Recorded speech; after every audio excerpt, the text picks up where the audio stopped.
Hello everyone, Bimota and Kawasaki collaborated to create the Bimota KB5, a new superbike motorcycle that would compete in the WSBK World Production Championship the following season. Naturally, they must first introduce a motorbike into that market if they hope to compete in the cutthroat motorbike sector.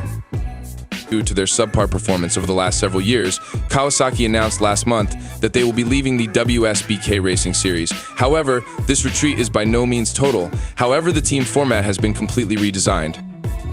By asking upscale Italian companies like Bimota to undertake the production of motorcycle frames, it will continue to run on the same Kawasaki ZX-10RR engine.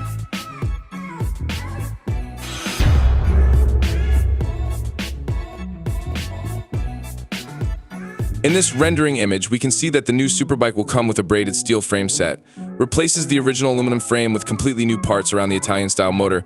But even so, we may not see the use of a swing-arm front suspension system. That's what's unique about Bimota, because it's too complicated to use on a racetrack. According to media reports, the business transferred field work to Bimota because this little motorcycle manufacturer was more nimble than industry heavyweights like Kawasaki, who consistently introduce new models.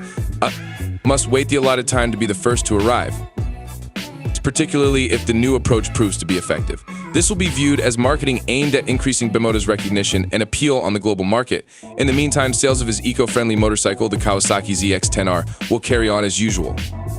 Nevertheless, even if the factory team is still unable to compete with motorcycles that come out of its own factory, this raises concerns about its future and whether it will be deleted like the Yamaha ZFR1 or not.